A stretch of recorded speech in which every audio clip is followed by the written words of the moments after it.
Hello guys and welcome back to my channel. Today in this video I'm going to check the Eachine TX1200 VTX. This VTX costs only $14 and its maximum advertised output power is 1 watt, so on the paper it looks like a pretty budget-friendly VTX for a long-range build. So today in this video I'm going to go over its features, measure its output strength, and then head outdoors and test it out. Inside the box, along with the VTX, you're getting an MMCX to SMA antenna adapter, a simple antenna with an MMCX connector, the user manual, and a harness for connecting it to your flight controller. The TX1200 has an onboard microphone, it supports 40 channels and features smart audio using the TBS smart audio protocol. Its output strength is selectable between 25, 200, 600 and 1000 mW. In addition, it supports pit mode and uses an MMCX antenna connector. Next to the antenna connector, you can also find this button that will enable you to configure the VTX manually. And over here, you can find these LED indicators for indicating the channel, band, and output strength. The weight of the TX1200 is about 9 grams. The distance between the mounting holes is 30.5 millimeters, so you can easily place it on top of your stack. And its dimensions are 37.4 by 35.8 by 4.8 millimeters. The connector of the TX1200 is identical to the one that the IRC Trump VTX is using, but its layout is different. The right pin is the smart audio, then the plus 5 volts output and ground for the camera, video in, ground, and VCC in.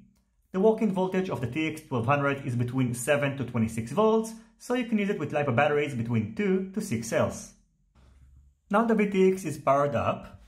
When it's set to 25 mW, I'm getting around 25 mW. When it's set to 200 mW, I'm getting around 263 mW. When it's set to 600 mW, I'm getting around 740 mW. And finally, when it's set to 1 watt, I'm getting just over 1 watt. Now, by the way, on the smart audio menu, the maximum output power is 800 mW, but it's going to set the VTX output power to 1 watt.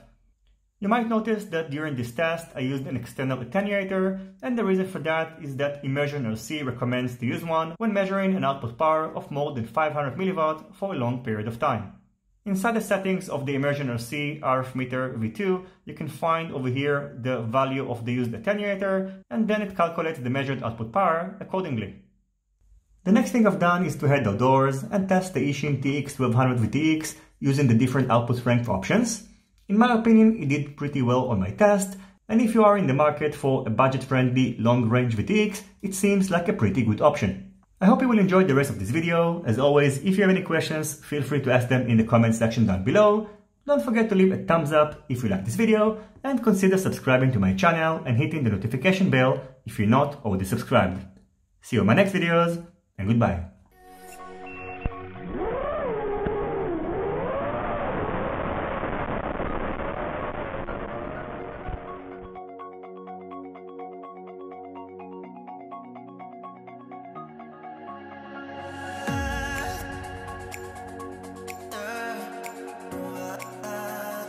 Attached.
started out to face it. My heart went off like crazy.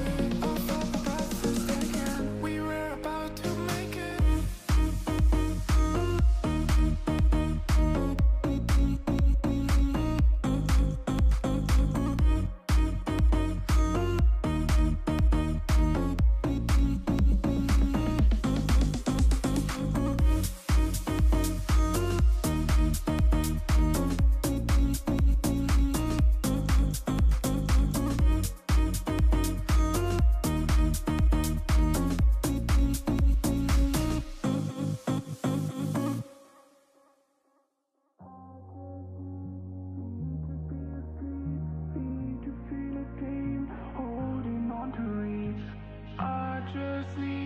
Need to be asleep, need to feel a dream, holding on to reach. You started out to face it, my heart went off like crazy. You pressed your arms on my head, we fell into my small bed. You started out to face it, my heart went off like crazy. I felt my breath was taken, we were about